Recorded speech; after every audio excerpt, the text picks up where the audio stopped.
Go ahead and get comfortable. Pull whatever blanket you have a little closer, shift around until the pillow feels right, and let your eyes do whatever they want to do. They don't have to stay open for any of this. Nothing tonight requires you to be fully awake. In fact, if you drift off somewhere in the middle of all this, that's not a failure. That's kind of the whole point. Tonight we're talking about South Park.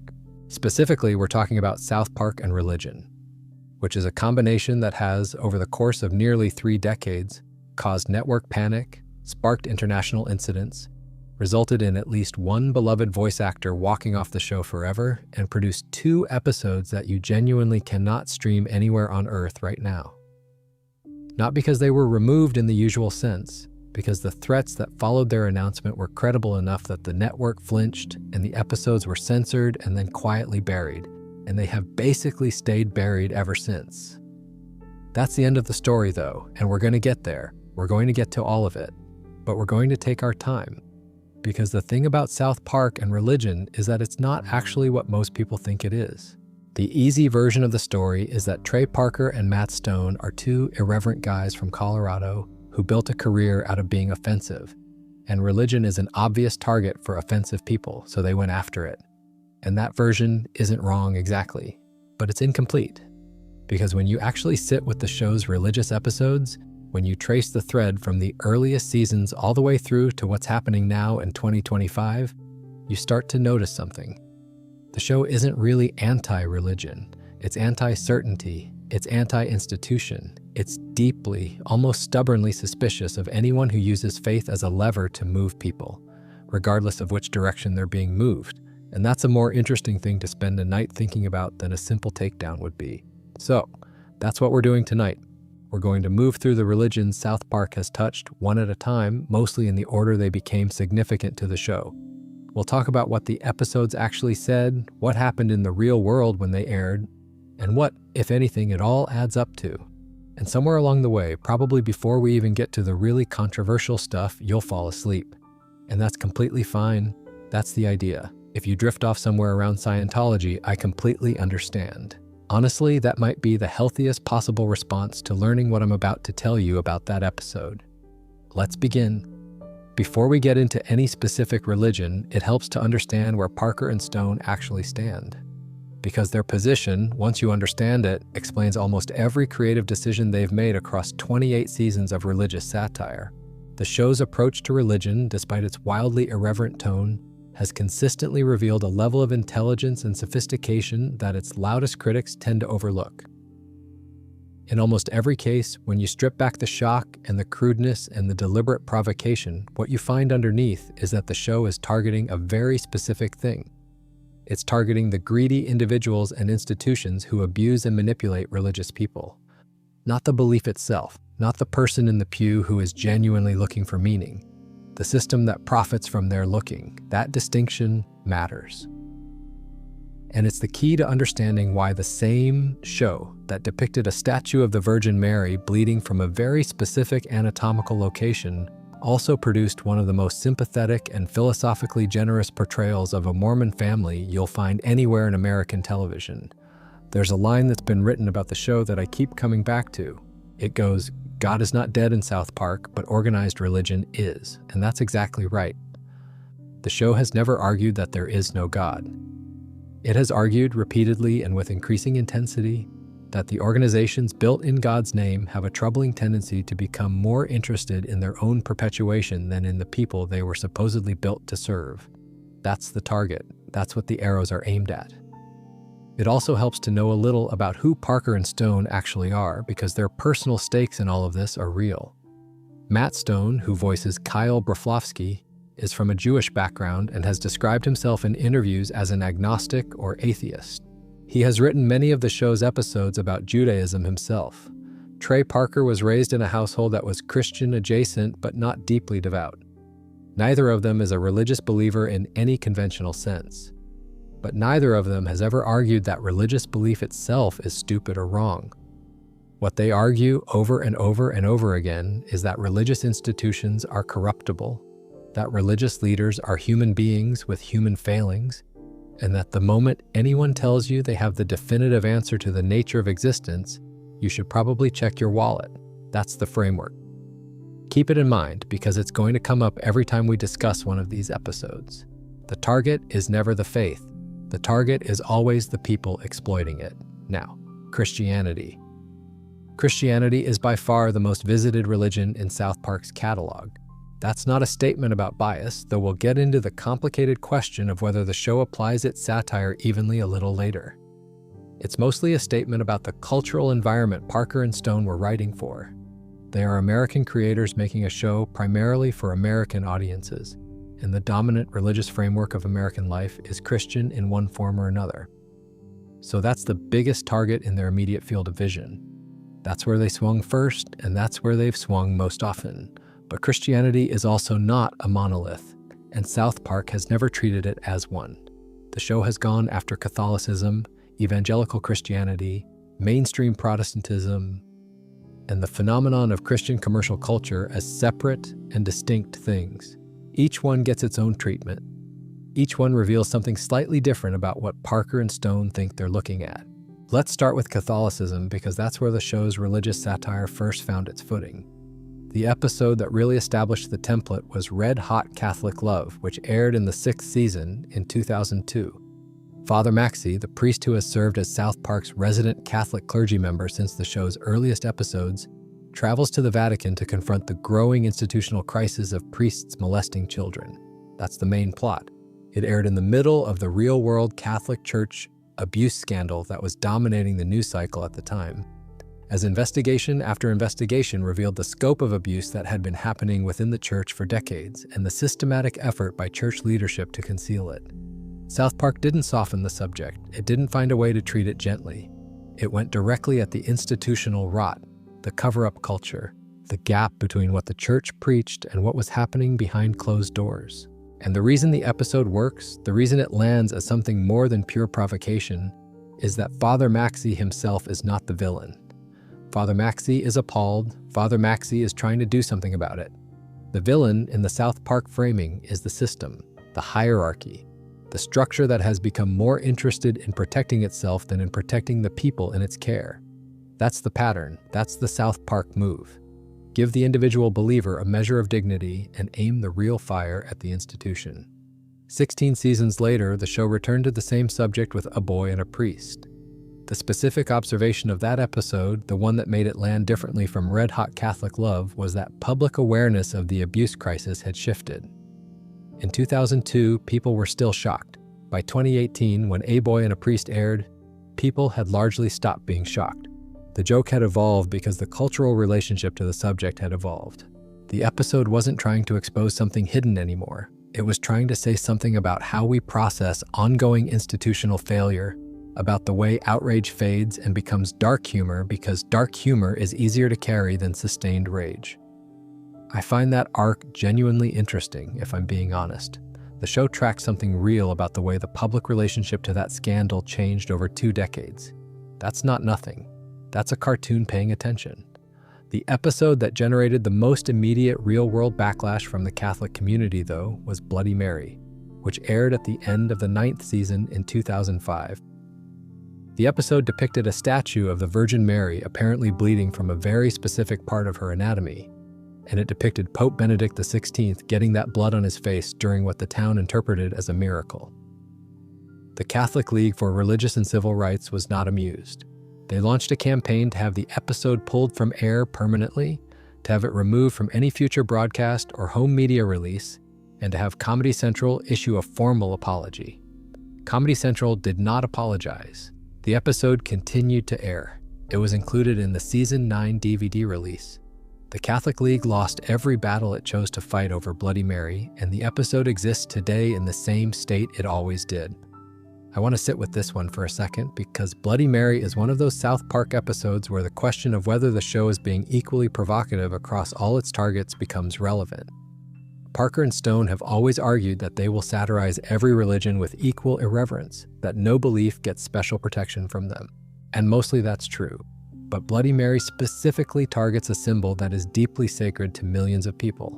Not an institution or a leader or a financial practice, but a specific object of devotion. That's a different kind of provocation than going after organizational corruption. And it's worth noting because we're going to come back to this question of equal treatment in a little while when we get to Islam. The next distinctly Christian target South Park went after was not the institution itself, but the commercial ecosystem that has grown up around it. And for that, we have Christian Rock Hard, which aired in the 7th season. The setup is this. Cartman, who is the show's most reliably monstrous character and also somehow its most consistently funny, gets into an argument with the other boys about music. He bets Kyle that he can sell 1 million records before Kyle's band does. Kyle's band is trying to play actual music and develop genuine talent. Cartman immediately identifies a much easier path. He rounds up Butters and a boy named Token, forms a Christian rock band, and begins writing music by taking standard love songs and replacing words like baby with Jesus. Faith Plus One, which is what Cartman names the band, becomes wildly successful. The songs are objectively terrible in a very specific way. They're generic, they're formulaic, they're entirely hollow. And Christian audiences love them because the music isn't the point, and Cartman understands this perfectly. What Cartman understands is that Christian rock audiences in the show's framing aren't primarily looking for artistic expression. They're looking for something that sounds like what they already believe, packaged in a familiar format that they can consume without cognitive discomfort. And Cartman, being Cartman, sees that as a commercial opportunity rather than a spiritual responsibility. The twist at the end, the thing that actually makes the episode more than a cheap shot, is that Cartman's plan fails not because he's exposed as a fraud, but because of an entirely different structural problem. Christian record labels don't award platinum albums. They award gold, frankincense, and myrrh. Cartman has sold 1 million records. He cannot receive the certification he wanted. He is genuinely furious. He has played the game by its rules, and the rules themselves defeated him. And for one very brief moment, you almost feel sorry for him. Almost. The episode is a sharp piece of satire about the commercialization of faith, about the way Christian branding operates as a parallel market that can absorb shallow product as readily as genuine devotion. But it's also, and I think this is what makes it endure, a specific character study in how Cartman thinks. He doesn't hate Christianity. He doesn't have any particular feeling about it at all. He sees it as a mechanism. And the joke is partly on him, but it's also partly on the system that is so easily exploited by someone as transparent as Eric Cartman. The last major piece of Christian satire I want to talk about from the show's middle period is The Passion of the Jew, which aired in the 8th season in 2004. This one requires a little context. Mel Gibson's film, The Passion of the Christ, had been released earlier that year and had become a massive cultural event. It was one of the highest-grossing films of 2004. It was also intensely controversial, with critics arguing that its graphic depiction of the crucifixion and its narrative framing leaned into historical anti-Semitism by placing disproportionate blame for Jesus' death on Jewish figures. South Park used that controversy as the engine for a story that is, when you actually watch it, one of the more uncomfortable things the show produced in its first decade. Kyle goes to see the film and comes out of it in genuine distress. He believes, after watching it, that Jews should apologize for the crucifixion of Christ. He is experiencing a crisis of faith in his own identity, in his own people, partly triggered by sitting through a movie that was designed to produce exactly that kind of emotional impact. Meanwhile, Cartman sees the same film and is immediately, jubilantly delighted because he interprets it as mainstream validation of every anti-Semitic thing he has ever said. He forms a fan club. The fan club becomes a movement. The movement takes on very specific visual and aesthetic characteristics that the episode doesn't leave ambiguous. It's a lot, even for South Park. But there's something genuinely thoughtful happening underneath the shock. The episode is interrogating the way art can be weaponized, the way a story about faith and sacrifice can be framed in a way that produces hatred as a byproduct. It's asking whether the people who made the film were responsible for the uses to which it was put. And it's doing that through Cartman, who represents the absolute worst-case application of the film's emotional content, and through Kyle, who represents the internalized damage it can do to the people it most directly implicates. Kyle comes out the other side of the episode intact. He doesn't convert. He doesn't apologize. He recognizes that his own crisis was triggered by something external, something that was aiming for exactly that effect. But he has to go through it first. That's a more serious piece of storytelling than most people give it credit for. And it was wrapped in an episode that also featured Mel Gibson driving around in his underwear and behaving like a cartoon villain, because this is still South Park. And the show will not give you an unbroken 30 minutes of genuine emotional engagement without relieving the pressure somewhere. Christianity, in all its various institutional forms, was the show's primary religious target through its first decade. But by the time we reached season 7, something interesting happened. Parker and Stone found a different kind of religious story to tell, not a story about corruption or exploitation or commercialization, a story about what faith actually is and what it means to hold it, and what happens when someone who doesn't share it tries to take it apart. For that story, they chose Mormonism. The Church of Jesus Christ of Latter-day Saints had been a source of fascination for Parker and Stone for years, before All About Mormons aired. They are both from Colorado, which shares a cultural border with Utah and has a significant Mormon population, so the church was not an abstraction to them. It was something they had encountered in various forms throughout their lives, and their relationship to it was genuinely complicated in a way that the finished episode reflects. All About Mormons follows Stan Marsh, the show's most reliably reasonable main character, as he befriends a new student named Gary Harrison, whose family has just moved to South Park from somewhere in Utah. The Harrison family is Mormon, and what's immediately striking about them, the thing that throws the entire town of South Park off balance, is that they are genuinely, uncynically, unreservedly kind. Not in a fake way, not in a way that's covering something darker. They are patient and warm and forgiving and generous. And nobody in South Park quite knows what to do with that, because South Park is a town built on the assumption that everyone has an angle. The episode structures itself around two parallel storylines. In the present, Stan gradually gets closer to the Harrison family and starts to understand what their faith actually means to them in practice. In the past, presented through a running musical interlude, the show dramatizes the founding of the Mormon Church. Joseph Smith receives golden plates from the angel Moroni. He translates them using special stones. He produces the Book of Mormon. He loses the original manuscript when Martin Harris borrows it and his wife destroys it. He produces a second translation of what he says were different plates. The interlude is designed to highlight the evidentiary problems with Smith's story. The things left unexplained, the moments that required the people around him to simply trust what he was telling them with nothing tangible to verify. And over each of these moments, a choir of voices sings the word dumb to a cheerful, upbeat melody, then shifts to singing smart whenever a moment of skepticism appears. It's pointed, it's deliberately funny. And it's also, taken on its own, a fairly accurate summary of the standard secular critique of Smith's founding narrative. But here's where the episode goes somewhere unexpected. Stan, having absorbed all of this, confronts Gary. He is outraged. He lists the logical problems. He challenges the whole foundation. And Gary Harrison, this genuinely good and kind and centered kid, listens to all of it without flinching, and then says something that Stan, and honestly, the audience isn't quite prepared for. Gary says that he doesn't know if any of it is literally true. He says that doesn't matter to him. He says that what his faith gives him is a framework for how to treat people, a community that loves him, a set of values that make him want to be better. And then he turns the criticism back on Stan and asks with genuine calmness what exactly Stan thinks he's accomplished by trying to tear it down. Whether Stan is happier now, whether Stan's family is closer now, whether Stan has actually offered anything to replace what he spent the episode attacking. And Cartman, who has been lurking nearby for the entire exchange, watches Gary walk away and says, "Damn, that kid is cool." That line, that specific line from that specific character, is the key to understanding what Parker and Stone actually think about Mormonism. They put the definitive stamp of approval in the mouth of the show's most reliably morally bankrupt character, because that's the only way to deliver it without sentimentality. Cartman respects almost nothing. When Cartman respects something, you know it's real. South Park never argued that Mormonism's founding history was verifiable.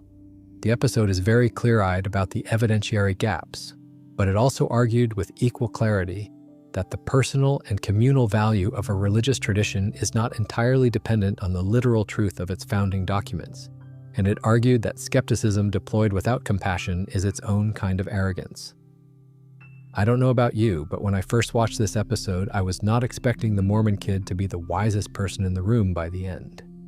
And yet there he is. Parker and Stone returned to Mormonism many times after this episode, most famously in their Broadway musical The Book of Mormon, which opened in 2011 and won 9 Tony Awards. That show is longer and more complex and more ambivalent than All About Mormons, but its essential argument is the same. You can find the founding of a religion absurd and still recognize that the community it creates can produce genuine goodness. Those two things don't have to cancel each other out. That nuance is not what you expect from a show that spent an episode depicting a statue of the Virgin Mary bleeding from a specific location. But South Park has always been more complicated than its reputation. Now we get to the one that changed everything. Not just for the show, not just for Comedy Central, for the entire conversation about what animated satire was allowed to do, about where the line between commentary and provocation actually sits, and about what happens when a television network decides that some targets are too dangerous to aim at even once. We're talking about Scientology. More specifically, we're talking about Trapped in the Closet, which is the 12th episode of the 9th season, which aired on November 16th, 2005. And we're talking about what happened after it aired, which is a story that is, in some ways, more interesting than the episode itself. Let me set the scene first. By the time the 9th season began airing in 2005, South Park had been on television for 8 years. It had survived a period in the early 2000s when people genuinely wondered if the show had run out of steam. It had reinvented itself by becoming sharper and more topical and more willing to engage with current events in real time. Parker and Stone had developed the ability to write, animate, and deliver a finished episode in 6 days, which meant they could respond to things happening in the actual world almost as fast as a news cycle could. That responsiveness had become one of the show's defining characteristics. Scientology was not exactly a secret target. Parker and Stone had been talking publicly about their interest in satirizing the Church of Scientology for some time. The church had a significant presence in Hollywood, counted numerous celebrities among its members, and had a well-documented history of aggressive legal and investigative tactics against critics. It was, in other words, exactly the kind of institution that South Park existed to go after. The episode begins simply. Stan, the show's moral center, is walking through South Park when he's approached by members of the Church of Scientology, who invite him to take a free personality test. He agrees, mostly out of boredom. The test is administered, the results come back. The auditor stares at them, the results are sent to the home office, and the conclusion reached by the church's leadership is that Stan Marsh, 10-year-old resident of South Park, Colorado, has thetan levels so extraordinarily elevated that he must be the reincarnation of L. Ron Hubbard, the founder of Scientology. From there, the episode unfolds with the specific energy of a story that knows exactly what it's doing. The president of Scientology travels to the Marsh home. Tom Cruise arrives as a celebrity Scientologist to pay his respects to the newly identified spiritual successor. Stan, being Stan, gives Tom Cruise an honest assessment of his acting abilities, which is not flattering. Tom Cruise, unable to process the criticism, goes into Stan's bedroom closet and locks the door. He will not come out. No amount of pleading, cajoling, or celebrity intervention succeeds in getting Tom Cruise to come out of the closet.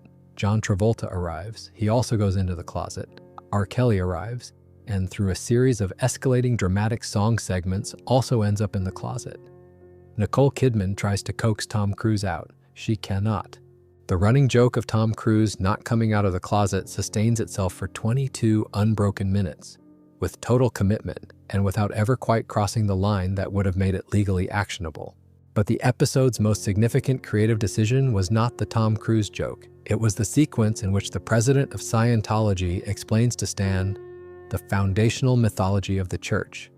The story of Xenu, the galactic dictator who ruled the Galactic Confederacy approximately 75 million years ago, who solved an overpopulation problem by transporting billions of beings to Earth and destroying them with hydrogen bombs, whose souls then clustered together and attached themselves to the bodies of human beings, forming the basis of what Scientology calls the reactive mind. This story was presented in a straightforward animated sequence. There was no mockery in the animation itself. There was no comedic exaggeration. It was played completely straight. And at the bottom of the screen, in plain white text for the entire duration of the sequence, appeared the words, "This is what Scientologists actually believe." Those 7 words did more to define the episode's impact than anything else in it. because the choice to present the mythology without distortion, to say here it is, exactly as it is, we're not making this up, was more pointed than any joke could have been. The argument was implicit and devastating. We don't need to mock this, we just need to show it to you. The episode's credits ran differently from every other South Park episode before or since. Every single name in the credits, every writer, director, animator, voice actor, and crew member was listed as either John Smith or Jane Smith. Everyone. The cast was protecting itself from potential legal retaliation from the Church of Scientology, which had a documented history of using litigation and investigation as tools against people who criticized it. That's not a creative flourish. That's a genuine protective measure. The people who made this episode were genuinely concerned about what might happen after it aired. What happened was significant. The Church of Scientology reportedly sent investigators to go through Parker and Stone's trash in the days following the broadcast, looking for any personal information or compromising material that might be used against them. They found nothing. The attempt was unsuccessful. But the fact that it happened at all tells you something about the stakes that the episode had raised. And then there was Isaac Hayes. Isaac Hayes was one of the most beloved members of the South Park cast. He had been with the show since the beginning. He voiced Chef Jerome McElroy, the school lunch worker who served as something of a surrogate father figure to the boys, who spoke to them with warmth and directness, and who sang elaborate R&B inflected songs about topics that were almost always wildly inappropriate for the elementary school context in which they were delivered. Chef was not a comedic prop. He was one of the show's actual heart figures. He was funny, but he was also genuinely affectionate, and the boys' relationship with him was one of the more real and grounded things in a show that specialized in unreality. Isaac Hayes was also a practicing member of the Church of Scientology, and in early 2006, citing what he described as the show's intolerance and bigotry toward religious beliefs, he announced his departure. Parker and Stone's public response was notable.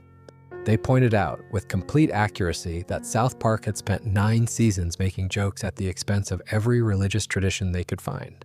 That Isaac Hayes had raised no objections to any of those jokes. That the objection only materialized when the show's target was his specific church.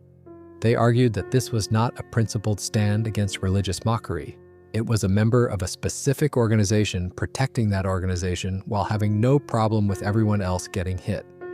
Whether that's a fair characterization of Hayes' position is something reasonable people disagree about. Hayes gave a limited number of interviews after his departure and didn't elaborate extensively on his reasoning. What's not disputable is the timeline. Hundreds of episodes, one departure. And the departure came after the Scientology episode. The show's response to his departure was to make it the subject of Season 10's premiere episode, The Return of Chef. In that episode, Chef returns to South Park after an extended absence. He has been altered. He speaks differently. He has new, disturbing attitudes.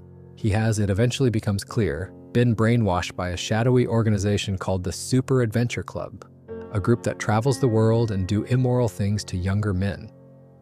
Chef, the episode strongly implies, has been turned into what he now is by his involvement with this group.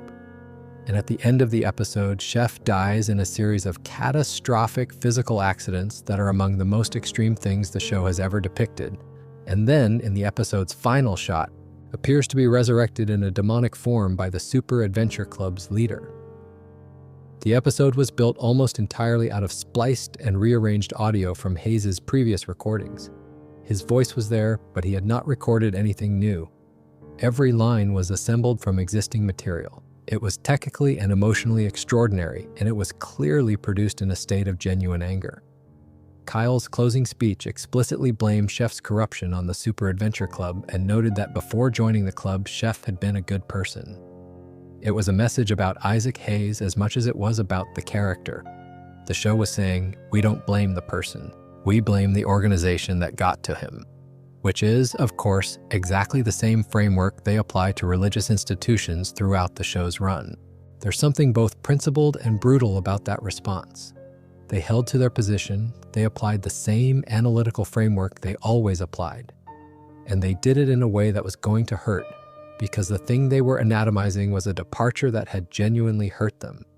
Isaac Hayes suffered a stroke in January 2006, before his departure was publicly announced. and died in August 2008. Whether he was fully in control of the circumstances of his departure has been a subject of some discussion since his death. His son, Isaac Hayes III, revealed years after his father's death, first in a 2016 Hollywood Reporter oral history of the show, and in more detail again in 2025, that Hayes had not chosen to leave the show of his own accord. That particular question has never been definitively resolved. What has been resolved, in the sense that it has been established by the historical record, is that Trapped in the Closet remains one of the most consequential episodes in the show's history, and that its direct real-world effects, a cast departure, an attempted investigation, a shift in how Comedy Central handled sensitive religious content, were more significant than those of any other single episode in the show's run, at least until the Muhammad episodes. But we're not there yet. We'll get there. We have a few more stops first. Let me take a slight step back from the heavy stuff for a moment, not a long step, just enough to breathe, because there's a through line in South Park's religious satire that doesn't get talked about enough, and it has to do with the way the show handles Judaism, specifically Kyle's Judaism, because Kyle Broflovsky has been one of the show's 4 main characters since the very first episode, and his Jewish identity has been a recurring element of his characterization for essentially the entire run of the series, and the way the show handles it is genuinely interesting and worth sitting with. Matt Stone, who is from a Jewish background himself, voices Kyle, and the show's treatment of Jewish identity reflects something real about the experience of being Jewish in America, which is that it puts you in an unusual position relative to both your own community and the majority culture. Kyle is the show's most consistent voice of moral reason. He is the character most likely to identify when something wrong is being done and to say so clearly. He is also the character who absorbs more anti-Semitic commentary than anyone else in the show, almost exclusively from Cartman, who has been expressing virulent anti-Semitic attitudes since the very first season. The specific character of Cartman's anti-Semitism is worth understanding because it's not casual or incidental. Cartman's hatred of Kyle as a Jew is one of the most sustained and deliberately developed character traits in the show, and the show is extremely careful about how it handles that. Cartman's anti-Semitism is never cool. It's never admirable. It's never presented as a perspective the audience is being invited to share. Cartman is the most monstrous character on the show, and his anti-Semitism is part of his monstrousness, inseparable from it. The joke is never on Jewish people. The joke is on Cartman, who holds these views and is diminished by them, and on the way casual bigotry can coexist with other personality traits in a person who has chosen not to examine himself. The episode that engages most directly with Jewish identity in a serious way is The Passion of the Jew, which we touched on earlier, but it's worth returning to from Kyle's specific perspective. Kyle sees the Mel Gibson film and experiences a crisis. He is moved by the depiction of the suffering of Jesus, by the way the film constructs its narrative around Jewish culpability for that suffering in ways he finds himself unable to immediately argue against. He is, for a stretch of the episode, genuinely destabilized by the emotional experience of watching a film that was designed in part to make Jewish viewers feel exactly what he's feeling. He works his way out of it. He comes back to himself. But the episode allows him to be genuinely shaken first, and that's unusual. South Park doesn't often give its characters the dignity of real emotional struggle. The fact that it does here, for Kyle, in the context of his Jewish identity, tells you something about the seriousness with which Matt Stone approached the subject. The show's most recent engagement with Jewish identity, in season 28 in 2025, involves a storyline in which Sheila Broflovsky, Kyle's mother, is confronted repeatedly by people who treat her as a representative of all Jewish people and responsible for the actions of the Israeli government. She becomes so frustrated by this that she flies to Israel herself. Kyle, watching all of this unfold, tries to tell his mother to be less visible for a while, and Sheila, furious, refuses. There's something genuinely recognizable in that dynamic, in the impossible position it describes that lands very differently from the show's earlier Jewish content. The world the show is responding to has changed, and the way it's responding has changed with it. That's South Park and Judaism, more personal than the other targets, more inflected by direct experience, more careful in a specific way that the other religious satires often are not. Now, back to the heavy stuff. Actually, let's not just go back to the heavy stuff. Let's talk about one of the most genuinely interesting theological concepts South Park has developed over its run, which is the show's construction of hell, and what hell tells you about what the show actually thinks about the nature of existence. Because South Park's hell is a remarkable creation, and it doesn't get analyzed with the attention it deserves. Hell appears in South Park from the very early episodes. The show's version of hell is not the fire and brimstone of traditional Christian iconography. It is not a place of torment. It is, more than anything else, a place of bureaucratic mundanity. Hell has offices. Hell has procedures. Hell has a management structure that operates with the same inefficiency as any mid-sized corporation. And ruling over all of it is Satan, who is one of the show's most emotionally complex recurring characters, which is a sentence I understand sounds ridiculous but is completely accurate. South Park's Satan is lonely. He is emotionally sensitive.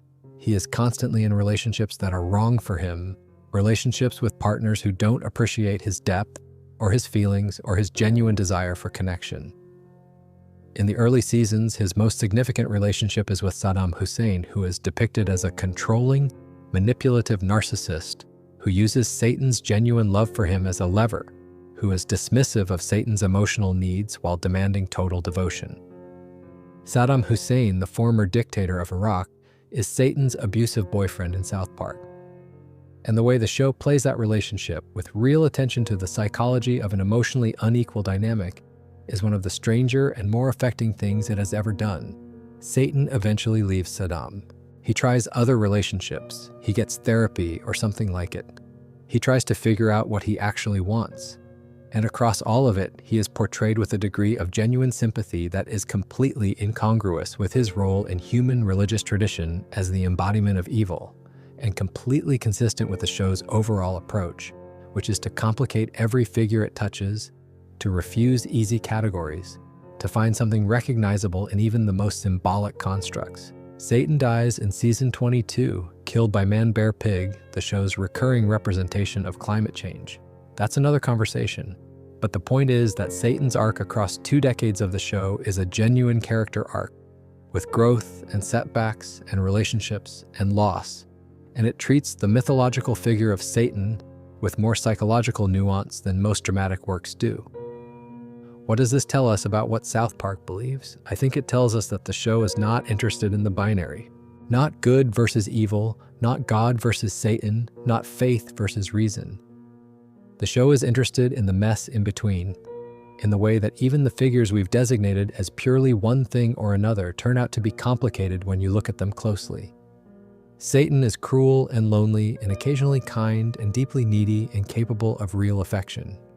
That's not the Satan of religious tradition. That's the Satan of a show that doesn't believe anyone is simply what they've been assigned to be. All right, we've been building toward this for a while, and now we're here. The Muhammad episodes. This is the part of South Park's religious history that is genuinely different from everything else we've talked about. Not because the satire is different, and not because the creative intent is different, but because the consequences were different. Because the real world entered this particular story in a way that made it something more than a television controversy. Made it, for a period, something that involved actual threats against actual people. I want to be careful here and clear, because this is a complicated subject and it deserves to be handled with some precision. Let me lay out the timeline. South Park first depicted the Prophet Muhammad in Season 5 in the episode Super Best Friends, which aired in 2001.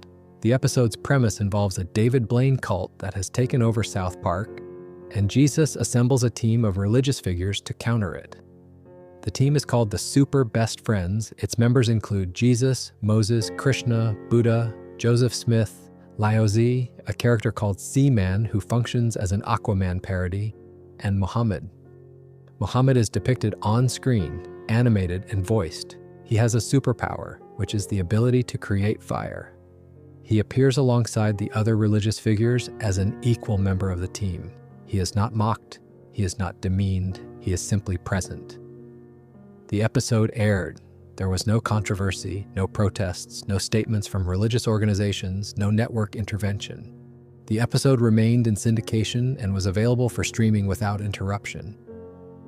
This detail matters because the same depiction that would later become the center of a serious international crisis passed without incident when it first aired. The cultural moment was different. The post-September 11th landscape that would eventually make any depiction of Muhammad a charged act hadn't fully developed yet, or at least hadn't developed in the way that would eventually require the show to respond to it. By season 10 in 2006, the context had shifted dramatically. The Danish cartoon controversy had erupted in the months before that season began. 12 editorial cartoons depicting Muhammad had been published in a Danish newspaper in late 2005, and the response had included protests across multiple countries, attacks on Danish embassies, and violence that resulted in deaths.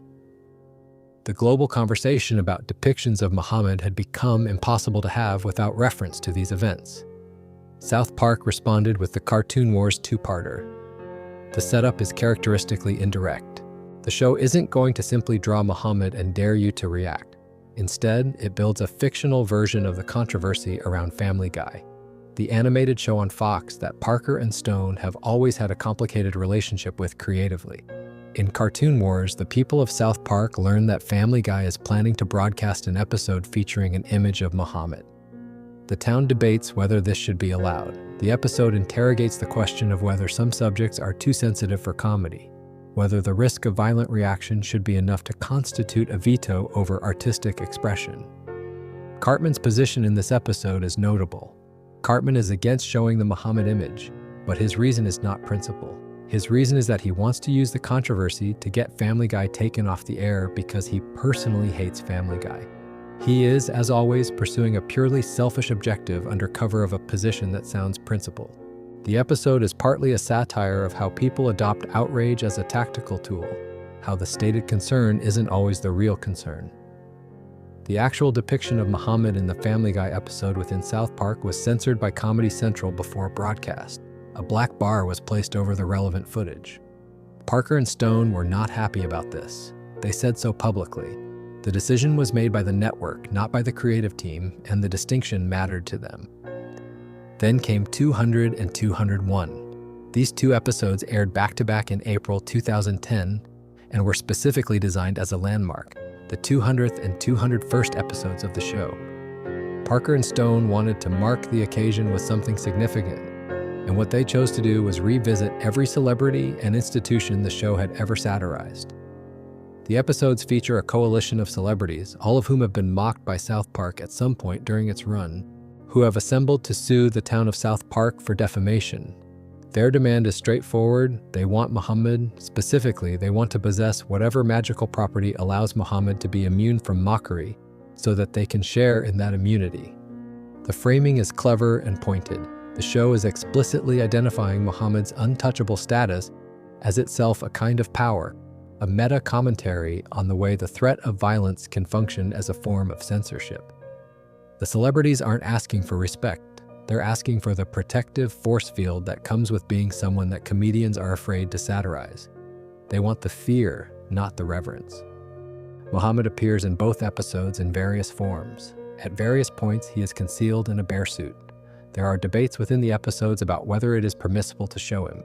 The episodes are deeply meta, aware of their own position in the ongoing conversation about what can and can't be depicted.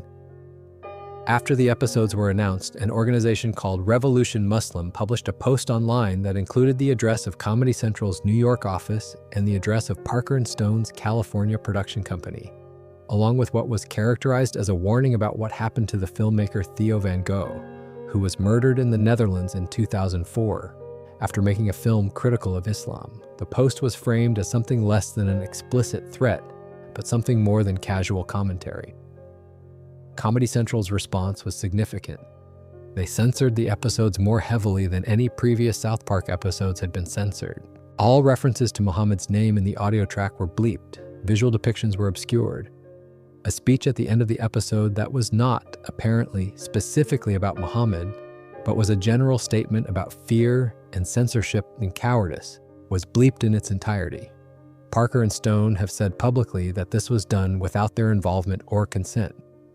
The show's creative team did not choose to bleep those portions, the network did. Both episodes were pulled from streaming and from syndication. The DVD releases of Season 14 in certain markets included altered versions. If you try to watch either 200 or 201 through any official channel today, you will not find them.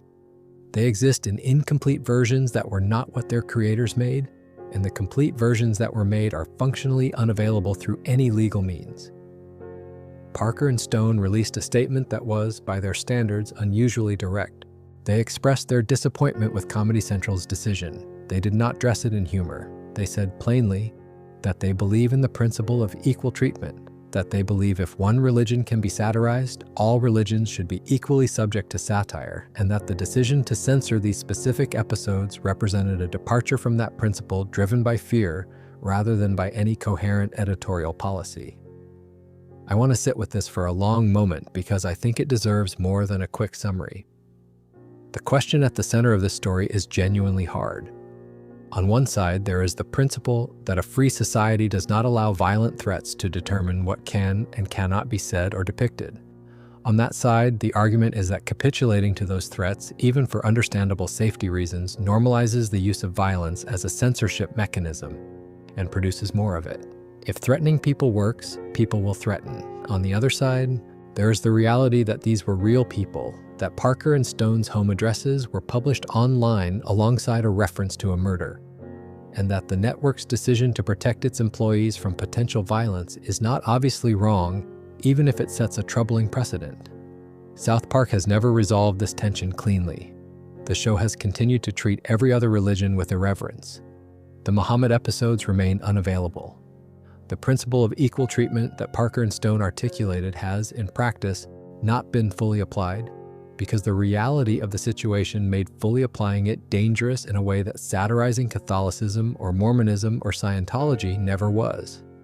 Whether that's the right outcome is something you'll have to decide for yourself. I don't think there's a clean answer. I think there's a real tension between two things that both matter, and the show, which usually has a clear perspective on the things it engages with, found itself caught between them in a way it hasn't been able to fully escape. The impact of those episodes and their aftermath extended beyond South Park. The Everybody Draw Muhammad Day movement, which emerged in 2010 in direct response to the censorship controversy, was explicitly organized as a response to the principle articulated by the events around 200 and 201. That movement itself became controversial, attracted response and counter-response, and became part of the ongoing global conversation about free expression and religious sensitivity that shows no signs of concluding. All of that traces back to an animated episode about celebrity lawsuits and a man in a bear suit. South Park has a way of finding the exact pressure point and pressing it in a way that releases something that was already there. That's either a tremendous creative gift or a remarkable capacity for chaos, depending on your perspective. Probably both. Let's talk about something that surprises people when they first notice it. South Park is, in certain respects, harder on atheism than it is on almost any religion. That surprises people because the show's general orientation is skeptical and secular. Parker and Stone are not religious believers. The show consistently treats institutional religion as a source of corruption and manipulation. You would expect from a show with that orientation that atheism would be treated as the reasonable, even admirable default. It is not. The two-part episode, Go, God, Go, which aired in Season 10, is the show's most sustained engagement with organized atheism. The setup involves Ms. Garrison, the boys' teacher, objecting to the teaching of evolution in her class. She's replaced by Richard Dawkins, the famous evolutionary biologist and author of The God Delusion, who was at the peak of his cultural visibility when this episode was made. Dawkins and Ms. Garrison strike up a relationship. Evolution is taught. Cartman, impatient to play the Nintendo Wii that has not yet been released, cryogenically freezes himself so he can wake up in the future when it's available. The future Cartman wakes up in is one in which religion has been abolished. The world has moved beyond faith. Rational, secular thought has prevailed. And the result is that three separate factions of atheists are waging bloody war against each other over the correct name for their collective movement. The United Atheist Alliance is fighting the Allied Atheist Alliance, which is fighting the Unified Atheist League. None of them will back down. The disagreement is purely nominal. The violence is entirely real. The argument is blunt, and the show doesn't soften it, The argument is that tribalism is not a product of religion, it's a product of human beings. Remove the religious framework and humans will find something else to fight about, because the impulse to define an in-group and an out-group, to identify those who are correct and those who are wrong, is not theological in origin, it is anthropological. It is something we do, and we will find something to attach it to regardless of whether that something is a deity. This is not, I want to be clear, an argument for religion. The show is not saying that faith is good and atheism is bad. What it's saying is that the atheist who believes that eliminating religion will eliminate human conflict is engaged in a fantasy that substitutes one certainty for another. The people in the future of "Go, God, go" are just as convinced of their righteousness as any religious fundamentalist. They have just replaced the theological framework with an ideological one, and the result is the same. Richard Dawkins in the episode is presented sympathetically in some respects and satirically in others. His scientific work is not mocked. His public persona, the confidence, the certainty, the willingness to characterize religious belief as stupid and dangerous is satirized with the same tools the show uses on religious leaders. The show is identifying in public atheism's most prominent aggregate the same quality it identifies in the worst of organized religion: the conviction of possessing the correct answer and the corresponding dismissiveness toward people who haven't arrived at it yet. There's a specific conversation in the episode that I find very difficult to shake. Dawkins asks, in more or less these terms, what the difference is between faith and delusion, and the episode doesn't answer him directly. What it does instead is show you the future, the world that results from the triumph of his worldview, and let you draw your own conclusions about whether the removal of religious belief from human culture produces a better, more peaceful, more rational civilization. It does not. Is this a fair characterization of atheism? Probably not, in the specific sense that most atheists are not building military alliances based on nomenclature disputes. But as a general philosophical proposition, the claim has merit. The history of the 20th century, which produced some of its most spectacular violence under explicitly secular ideological banners, provides some supporting evidence for the idea that human beings don't require a God to commit atrocities. That removing God from the equation doesn't remove the impulse. Go, God, go is South Park at its most philosophically serious. It's asking a real question, and it's not pretending to answer it. It's saying, here is where this logic leads. Here is what this certainty looks like, extended to its conclusion. Make of that what you will. That willingness to apply the same skepticism to secularism that it applies to religion is one of the things that makes South Park's engagement with faith genuinely interesting rather than predictably reductive. The show doesn't have a side, or more accurately, its side is against anyone who thinks they've won the argument. Anyone who thinks the question is settled. Anyone who mistakes confidence for wisdom. That's a lonely position in a way. It means South Park belongs fully to nobody. Believers can find things to be offended by. Skeptics can find things to be offended by. Atheists have episodes that satirize their certainty as sharply as any religious episode satirizes the certainty of the devout. And yet the show keeps finding audiences. It has been on the air for 28 seasons. It has renewed its contract through 2030. Something about the refusal to belong, about the willingness to treat every certainty with equal suspicion, keeps people watching. Maybe because it mirrors something real. Maybe because a lot of people privately aren't entirely sure what they believe either, and find something honest in a show that doesn't pretend to be. There is one more religious storyline I want to walk you through before we start to close things down for tonight. And it's one that most people skip over because it's not as viscerally dramatic as the Scientology episode or as historically significant as the Muhammad episodes. But I think it might be, in some ways, the most emotionally interesting piece of religious storytelling South Park has ever produced. It's the fantastic Easter special, which aired in season 11 in 2007. The episode begins with a question that sounds like a joke. Stan asks his father Randy why Easter is celebrated with bunnies and eggs when the holiday marks the crucifixion and resurrection of Jesus. It's a genuine question, actually. The relationship between the secular traditions around Easter, the eggs and the rabbits, and the spring imagery, and the theological event being commemorated is not obvious, and the episode treats it as a real puzzle worth exploring. Randy's response is to reveal that he is a member of a secret society called the Hair Club for Men, whose purpose is to preserve and protect a secret about the true origins of Easter. The secret, it turns out, is this. When Jesus chose Peter as the first pope, the person he designated was not the man traditionally depicted in Christian iconography. The first pope was a rabbit. St. Peter was a rabbit, and the Easter Bunny tradition traces directly back to the specific rabbit that Jesus designated as the head of his church. I understand how that sounds. But follow the episode to its conclusion. What South Park does with this premise is not play it purely for laughs. What it does is use it to interrogate the gap between the institutional church and the actual people, or in this case, creatures, that religious traditions are built around. The Hair Club for Men has been protecting the secret for 2,000 years because the Catholic Church has been trying to suppress it, because a church led by a rabbit doesn't project the kind of authority that enables the institutional accumulation of power.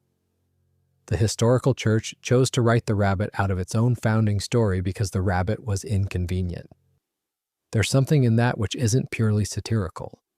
The argument that religious institutions have consistently shaped their own foundational narratives in ways that serve their institutional interests is not a fringe view. It's a fairly mainstream observation in the academic study of religion. South Park is making it through a ridiculous premise, but it's making it. And then the episode does something I genuinely didn't expect the first time I watched it. In the final sequence, Stan finds himself in a situation where he can expose the secret, where he can blow open the church's suppression of its own history and let the world know that the first pope was a rabbit and that 2,000 years of Christian authority rests on a deliberate lie of omission. And he doesn't. He chooses not to. He lets the secret stay a secret. Why? The episode gives him a reason, and the reason is not cynical and not cheap. It's that Stan looks at the people around him, the people whose faith is built on this institution, and he decides that the institutional lie and the genuine human truth of their belief are separate things. That you can expose the lie without destroying the belief, but also that exposing the lie will hurt people, real people, whose lives are organized around something that gives them meaning. And he's not sure the exposure is worth the hurt. That's a genuinely complex ethical position.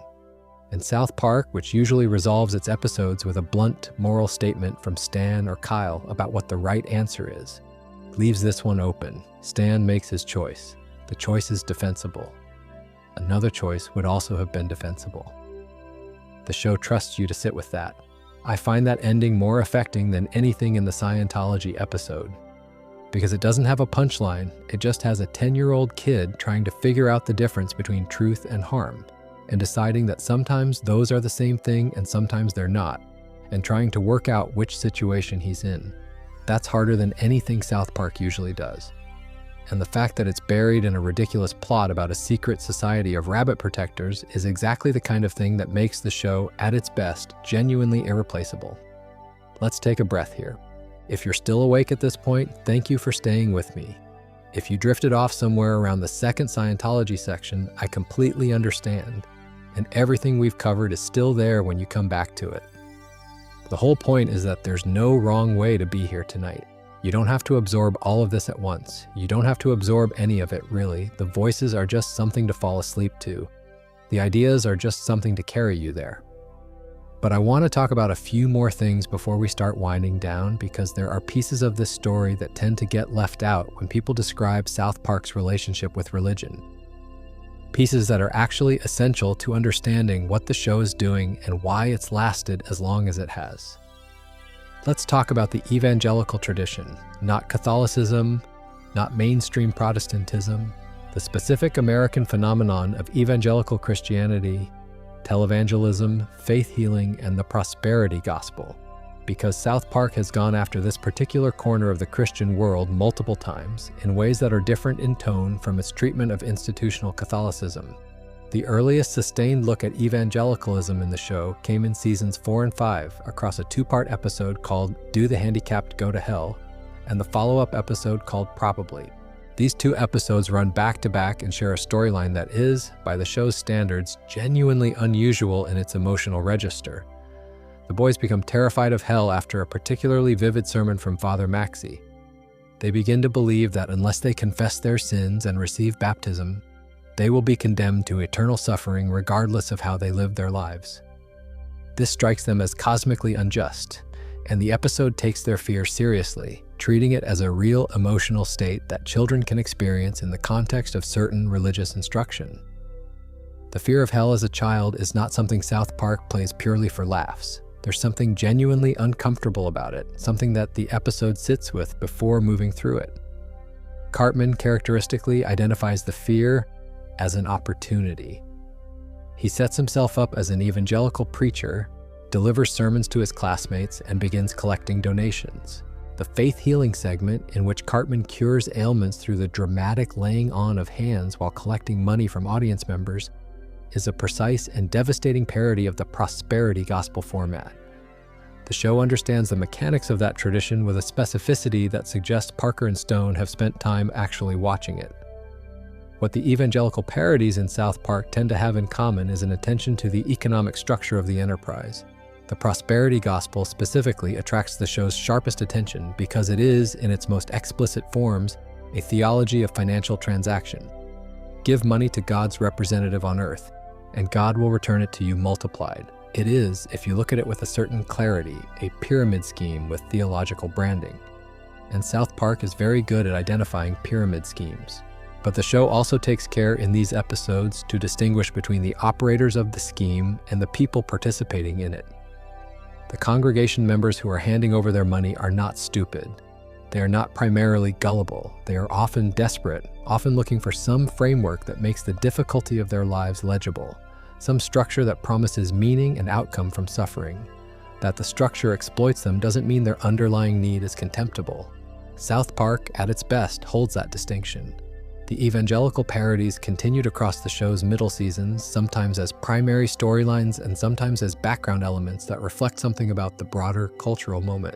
By the time of season 16 and 17, the show's attention to the prosperity gospel had sharpened into something specifically about celebrity faith, about the way certain forms of public Christianity had become indistinguishable from personal branding exercises. That's a critique that has only become more relevant since those episodes aired. I want to talk about the Super Best Friends episode in more detail now because it deserves more than the brief mention we gave it earlier. Super Best Friends aired in season 5 in 2001, and it is remarkable for a reason that has become more apparent in retrospect than it was at the time. The episode brings together the major religious figures of human history: Jesus, Moses, Muhammad, Buddha, Krishna, Joseph Smith, and Laozi, and assembles them as a kind of justice league of spiritual leaders who work together to address a threat. The threat in this case is David Blaine, the real-world illusionist, who has founded a cult called Blaineology that is drawing in South Park residents with alarming efficiency. The premise is, on its surface, absurd, but the episode does something interesting underneath the absurdity. By placing these figures together, by showing them as colleagues with different abilities and different domains but a shared purpose, the show creates an implicit argument about the relationship between the world's religious traditions. They are not enemies. They are not mutually exclusive.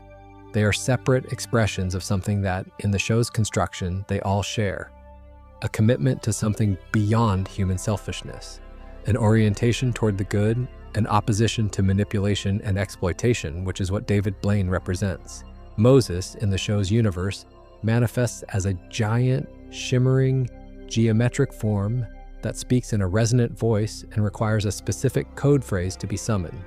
He is genuinely powerful but somewhat difficult to work with practically. Buddha is quiet and meditative, and his superpower is creating illusions. Krishna can shapeshift. Joseph Smith can apparently create certain kinds of magical constructs, and Muhammad, again, creates fire.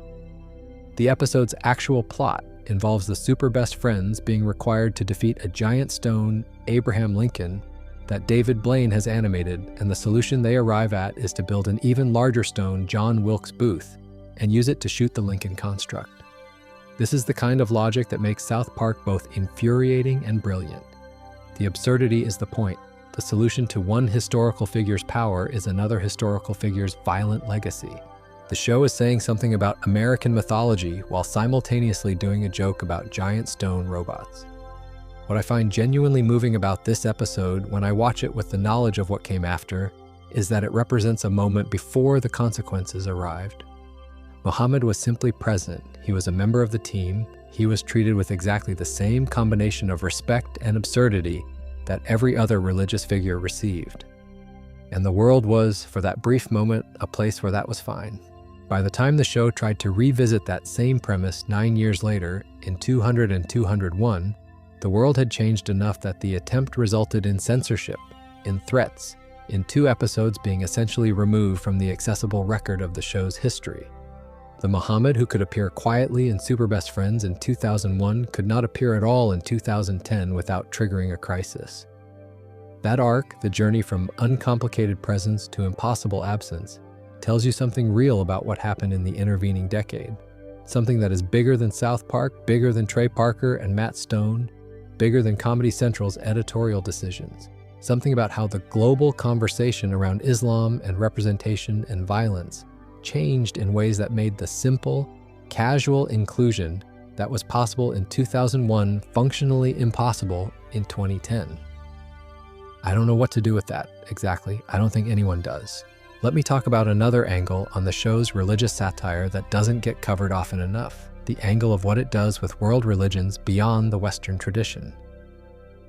Because South Park has, across its run, engaged with Buddhism, Hinduism, and various indigenous and non-Western spiritual traditions, and the way it handles those engagements is notably different from how it handles Christianity or Scientology. Buddhism specifically tends to come up in the context of Randy Marsh or in background appearances by Buddha himself. The show's version of Buddha, particularly in the later seasons, is depicted as someone who attends parties with Jesus and other religious figures, who participates in the social calendar of the divine. In one memorable sequence, Buddha is shown at a gathering snorting cocaine. This is played as casually as any other background detail. The cocaine detail is worth sitting with because it illustrates the show's approach to equal opportunity irreverence. If Jesus can appear in South Park in morally compromised situations, which he does, then Buddha can too. If the prophet of the Mormon Church can be depicted in an unflattering narrative about the founding of his religion, then figures from other traditions can receive the same treatment. The equal treatment principle means everyone gets the same comedic framework applied to them, regardless of their religion's size or cultural power in the American context. The show's engagement with Hinduism is largely mediated through the character of Krishna, who appears primarily in Super Best Friends, as described above, and in a few other contexts. The representation is not deep or sustained enough to constitute a genuine analysis of Hinduism the way the Mormonism episodes constitute a genuine engagement with Mormon theology. But the presence of Krishna alongside Jesus and Muhammad and Buddha in a collaborative framework is itself a kind of statement, an insistence that the world's major religious traditions occupy the same level of reality in the show's cosmology, that none of them is more or less real than the others. What's missing from the show's religious landscape, and this is worth noting, is sustained engagement with any indigenous spiritual tradition. South Park has made references to Native American communities across its run, some more sensitive than others, but it has not produced an episode that takes an indigenous spiritual tradition as its primary subject and examines it with the same attention that it brings to Christianity or Mormonism. Whether that's because Parker and Stone don't feel they have the cultural access to do it fairly, or because the specific dynamics of representation of indigenous communities in American culture make that territory different from the European-derived religious traditions they tend to focus on, is not something the show has explained directly. It's a gap. And it's worth knowing it's there. By the time we reach the most recent seasons of South Park, the religious satire has taken on a different character than it had in the show's earlier years. It's harder to separate it from the political satire because the show's observation across the last decade is that the distinction between religious and political identity in America has largely collapsed. The PC Principle era, which began in season 19 in 2015, introduced a new framework for the show's cultural commentary. PC Principle is a character who embodies a specific kind of secular moral certainty, a conviction that there is a correct position on every social issue, and that failing to hold that position is a form of moral failure. He is not religious in any traditional sense, but the structure of his certainty, the way he enforces compliance, the way he treats deviation from the correct position as something between a sin and a crime, is recognizably religious in its architecture, and season 28 which aired in 2025, took this further by explicitly depicting PC principle in physical combat with Jesus Christ over the nature of contemporary Christianity. The show has, by this point, arrived at a position where it sees secular progressivism and traditional religious conservatism as mirror images of each other, as two expressions of the same fundamental impulse toward doctrinal certainty and punitive enforcement. That's a controversial position, and I'm not going to argue for or against it here. But it's the position the show has arrived at, and it explains a lot of what the last several seasons have been doing. The Christian Cartman arc in season 28 deserves specific mention.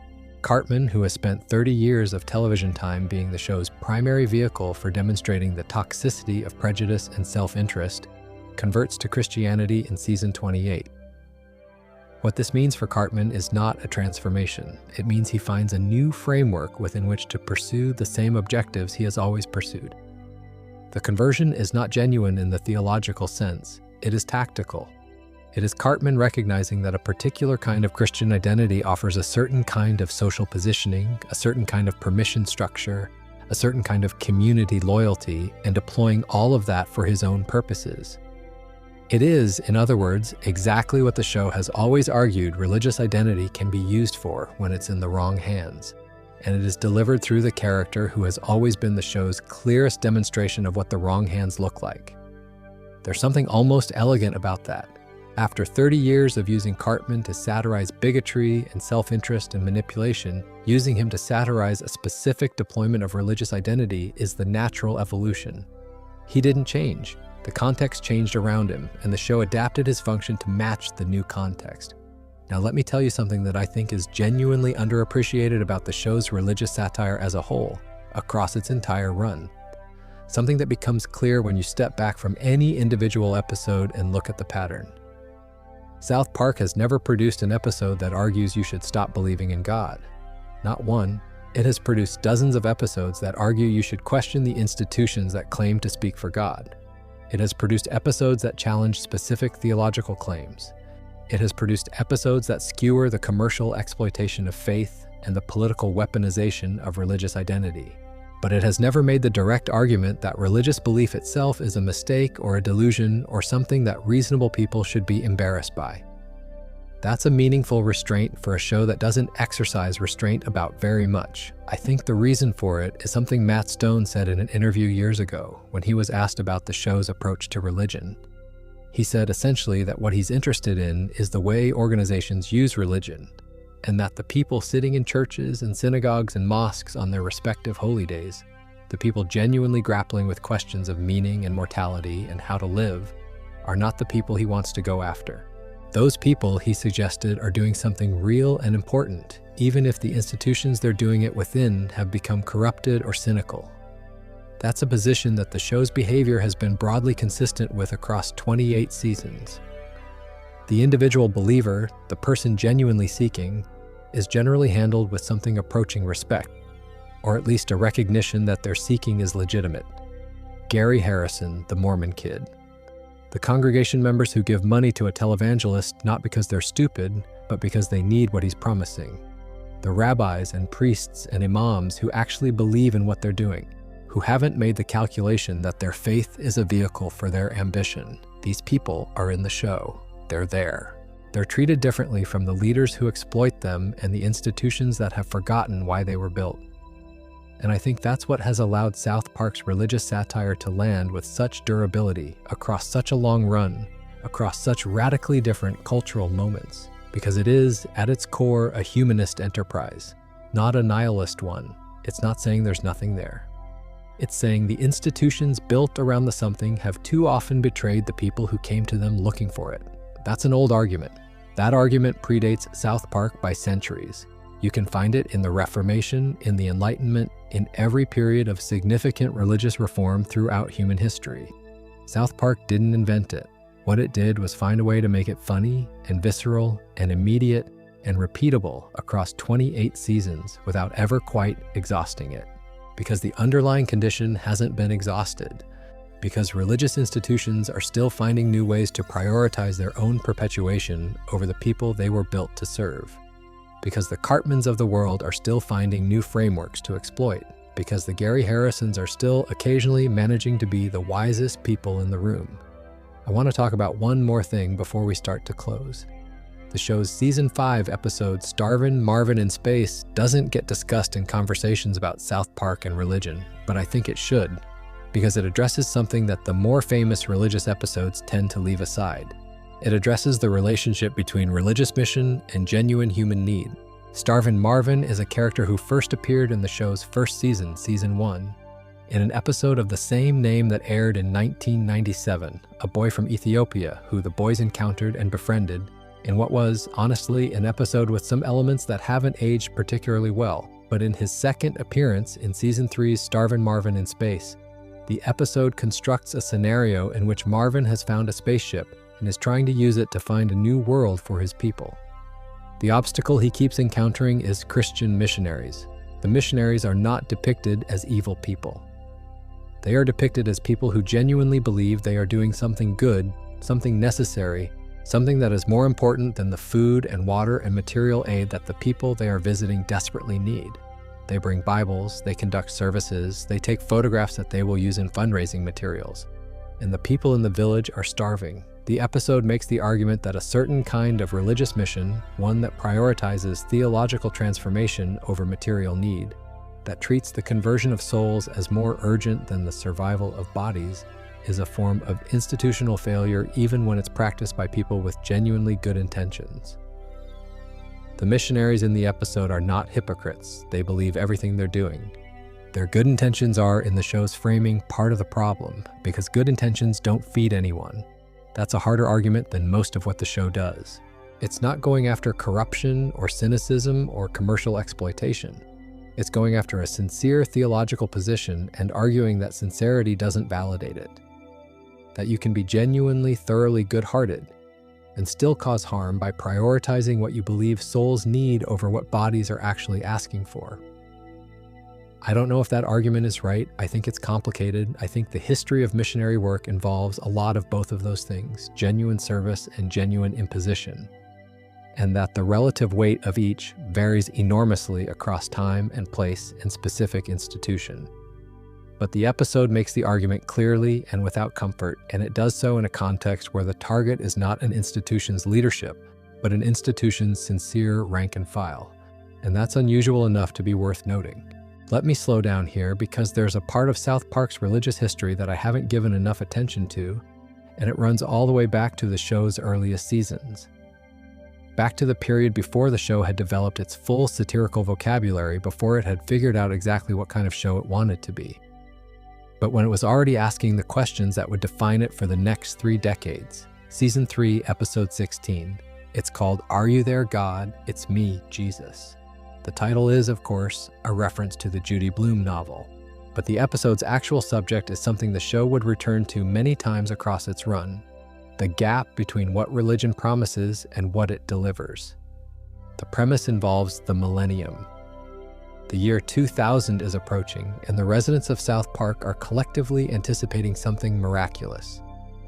They believe God is going to appear, that the turn of the millennium will be marked by some kind of divine manifestation. The expectation is feverish and total, and Jesus, who lives in South Park and has his own cable access television show on which he gives advice, has promised his followers that God will appear on New Year's Eve. God does not appear on New Year's Eve. What appears instead is Rod Stewart performing a concert. The joke is good, but the observation underneath it is the thing worth sitting with. The episode is about the way religious expectation, the anticipation of miraculous intervention, the conviction that if you believe hard enough and prepare correctly, something extraordinary will happen, keeps running into the reality of Rod Stewart, the reality of the ordinary, the reality of a world that does not rearrange itself around human expectation, regardless of how devout that expectation is. Jesus in this episode is not a figure of ridicule. He is embarrassed. He is trying to manage the consequences of a promise he made that he didn't know how to keep. He believes in God. He is genuinely connected to God in ways that the other characters are not. But he is also a figure trying to maintain a public ministry, trying to keep people engaged with his message, trying to balance what he knows to be true with what his audience wants to hear. and that balance has led him, as it leads religious leaders throughout the show's run, to overpromise. That's the small, sharp observation at the center of a funny episode that mostly gets remembered for other things. The overpromising is not malicious, it's pastoral. Jesus wants his people to have something to look forward to. He wants to give them a meaningful milestone, a shared anticipation that draws them together, and the result is that he ends up deeply embarrassed on New Year's Eve when Rod Stewart walks out on stage. The show would develop this observation over the following years into something much larger and more pointed. But it starts here, in Season 3, in this relatively quiet episode, in the gap between what a religious leader wants to give their community and what reality is actually going to provide. There's another early episode that deserves attention, and it's one that tends to get overlooked because it aired during the show's 3rd season, before it had quite reached the cultural penetration that would make its more famous episodes into events. The episode is called Sexual Harassment Panda. This is not, at its core, a religious satire, but it contains a moment that I think is essential to understanding where the show would eventually go. The moment involves Mr. Garrison, the boy's teacher, and his relationship to his own understanding of what's right and wrong. Mr. Garrison, across the show's early seasons, is a character defined by his resistance to acknowledging things about himself that are plainly true. He is engaged in a sustained, elaborate self-deception, and the show treats that self-deception not as amusing but as genuinely damaging, both to himself and to the people around him. The reason I'm bringing this up in the context of religion is that Mr. Garrison's self-deception in the early seasons closely parallels the pattern the show identifies in religious institutions throughout its run. The institutional church, in South Park's framing, is often engaged in the same kind of self-deception that Mr. Garrison is individually engaged in. It knows things about itself that it will not acknowledge. It sees things about its own behavior that it chooses not to see. And the consequences of that chosen blindness accumulate and eventually become impossible to contain.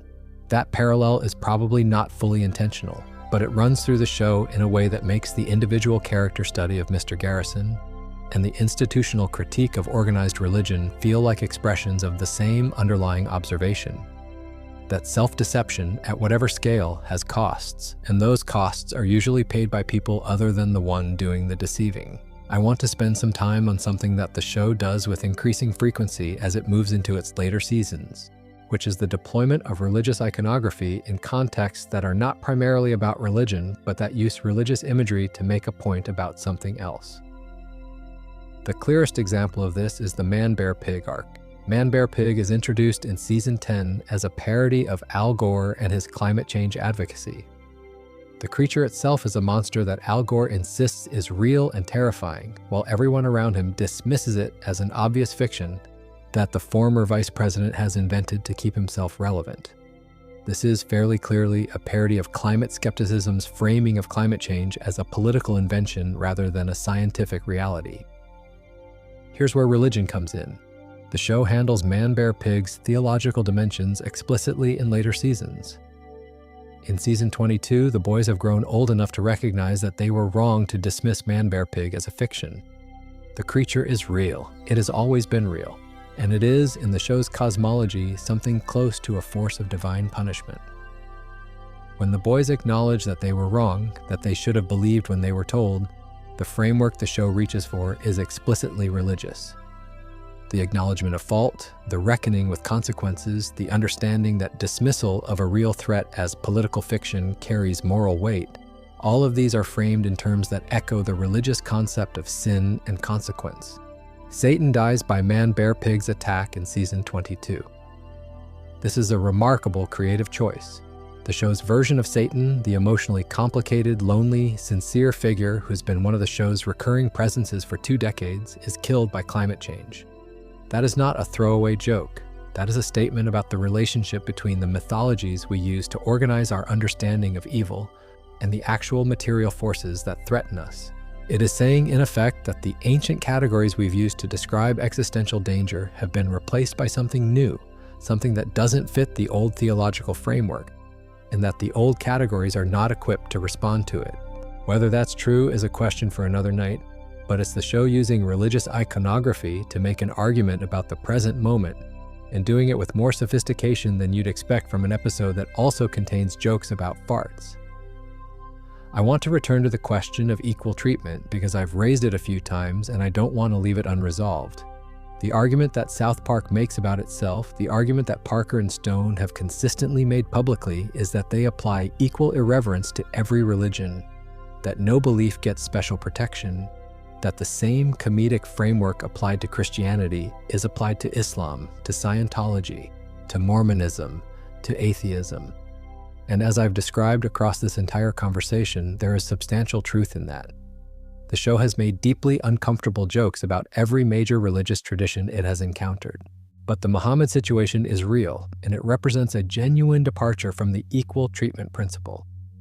Not because the show chose to apply a different standard, but because the consequences of applying the same standard were materially different.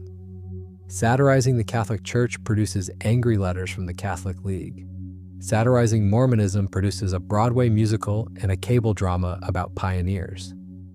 Satirizing Scientology produces investigators going through your trash and one of your most beloved cast members quitting. Satirizing a specific depiction of the Prophet Muhammad produced a real-world threat that referenced a real-world murder. The show could not, in good conscience, apply identical treatment when the material consequences of identical treatment were this different. And so it didn't, and the result is that 200 and 201 remain unavailable, and the principle of equal treatment has a large, visible asterisk next to it. I don't think that makes Parker and Stone hypocrites. I think it makes them human beings who had to make a practical decision under real pressure. The principle they articulated was sound. The world didn't cooperate with it. That's a tragedy, in the small but real sense of that word, not because the episodes were especially great or because their unavailability represents a significant cultural loss, but because the thing their unavailability represents, the successful use of violent intimidation to shut down a specific category of expression, is something that matters beyond the specific episodes. The show's response to this situation has been interesting. It hasn't tried to redo what it did. It hasn't made new Muhammad episodes as a statement of principle. What it's done in subsequent seasons is treat the censorship itself as an event in the show's history, reference it in conversations about what can and cannot be depicted, use it as part of the ongoing meta-commentary about the show's own position in the culture. The absence of those episodes became, in a way, as much a part of the show's religious history as the episodes that exist. There is one more episode I want to walk you through, and it's the one that brought the show full circle, in a way, to the question we started with. It's from season 16, it's called Cartman Finds Love, and it's superficially about something completely different, about a romantic subplot involving Token, the show's black student, and Nicola, a new girl who has transferred to South Park Elementary. But in its final sequence, there's a moment that has stayed with me. Cartman, who has spent the entire episode manipulating everyone around him for reasons that are entirely selfish, ends up in a church. He is alone. He is singing a love song to the empty pews, performing for an audience that isn't there. And the song he's singing is Nicki Minaj's Super Bass, which he has adapted in his imagination as a declaration of love addressed to Kyle, as part of an elaborate lie he's been telling to keep two other characters apart. What makes this moment strange and affecting is that the setting is the church, and the song is about love. However twisted and self-serving, the specific love being performed is. And Cartman is alone in a space specifically designed for communal expression of the things that can't quite be expressed otherwise. And for a moment, before you remember what you know about Cartman and why he's there and what he actually wants from this performance, there is something in the image that looks, from a certain angle, almost like genuine devotion. I don't think this is intentional religious satire, I think it's accidental. But the show has always been as interesting in its accidents as in its intentions. And what this image accidentally says is something that feels true, that the forms of religious expression, the singing, the communal space, the performance of love and gratitude and longing towards something greater than oneself can be inhabited by people who are not doing them sincerely. And that when those forms are inhabited insincerely, they still look like the real thing from the outside. You can't tell from the image whether Cartman is sincere. You need the context. And that's the challenge that South Park has been circling for 28 years in one form or another. The forms of religion can be genuine or exploited, sincere or tactical, and they look identical from the outside. The difference is entirely internal, and internal states are precisely what you can't verify. That's not a comfortable conclusion. But it might be an honest one. I have one more thing, and then we'll truly start to wind down. There is a figure in South Park who appears across multiple seasons and multiple storylines, who is easy to miss if you're watching any individual episode, but who takes on real significance when you trace the full arc of the show. That figure is God. God appears in South Park, not as a joke or a parody, but as a character who lives in heaven, who has opinions, who has preferences, who is depicted in physical form. In the show's cosmology, God is real. Heaven is real. Hell is real. These are not satirical constructs. They are the actual architecture of the universe the show takes place in. And God in South Park is depicted in a form that is deliberately, cheerfully absurd.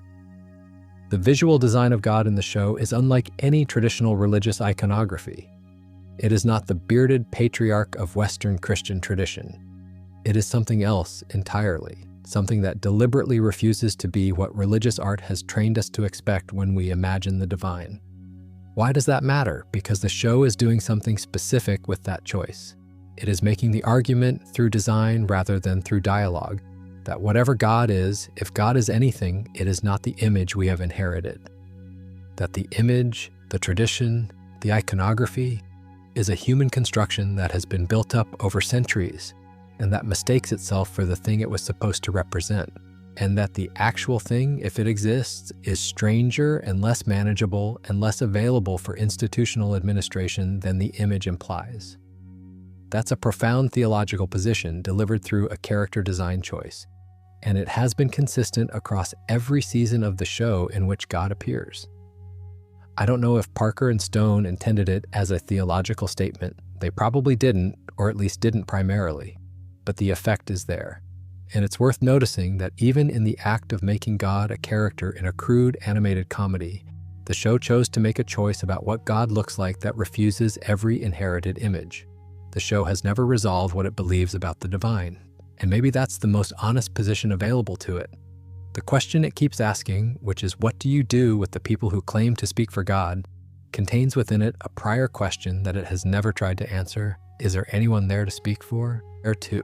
And it has, across 28 seasons, kept that question genuinely open. In a world full of certainties, on every side of every debate, that openness is a rarer thing than it might seem. Actually, let me stay with this a little longer, because I realize there's a whole category of South Park religious satire that I've been circling without fully entering, and it deserves its own space before we close.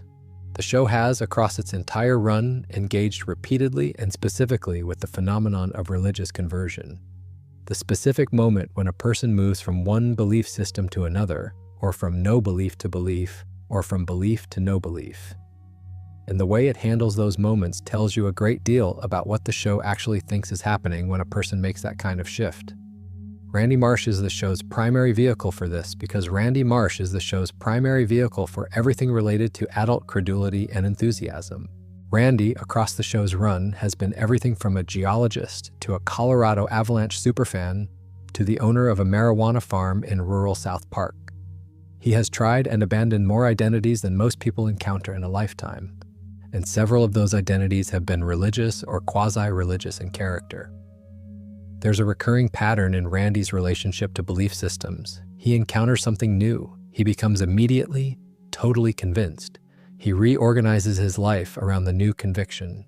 He pushes it on the people around him with an evangelizing fervor that they find exhausting. And then the conviction collapses, usually because he reaches the point where the belief demands something of him that he's not willing to give. And he moves on to the next thing. That pattern is, at its core, a satire of a specific kind of American religiosity. The religiosity that is less about the content of the belief and more about the feeling of believing. The feeling of having found the answer. The feeling of being on the right side of something important. Randy doesn't convert to things because their arguments have persuaded him. He converts to things because conversion feels good. Because belonging to a community of conviction feels good. Because the certainty feels good right up until it doesn't. South Park is, in this reading, identifying the difference between faith and enthusiasm. Genuine faith in the show's depiction looks like Gary Harrison. It looks like conviction that holds when it's challenged, that doesn't depend on the feeling of certainty. That remains intact when someone comes along and points out the evidentiary problems with the founding story. Enthusiasm, by contrast, looks like Randy, who moves from one conviction to the next with equal commitment to each, which means with no real commitment to any. The show doesn't condemn Randy for this exactly. Randy is depicted with affection even when he is at his most idiotic. But the show is very clear-eyed about what Randy's religious pattern represents, and it is not a flattering representation of the way faith functions in the broader culture. There's a scene in a much later episode from around season 21 that I want to describe because it captures something about the show's relationship to religion in its later period that the earlier episodes don't quite have. In this period of the show, South Park the town has become increasingly divided along familiar social lines. There is a population that holds a specific set of social and political views, and there is a population that holds opposed views, and neither population is particularly interested in engaging with the other as full human beings. The town is, in other words, doing what actual American towns have been doing in roughly the same years. It's sorting itself. What's interesting is how religion appears in this context, because in the show's earlier seasons, religious affiliation was primarily a matter of specific doctrinal commitments. You were Catholic or Mormon or Jewish, and those identities carried specific content.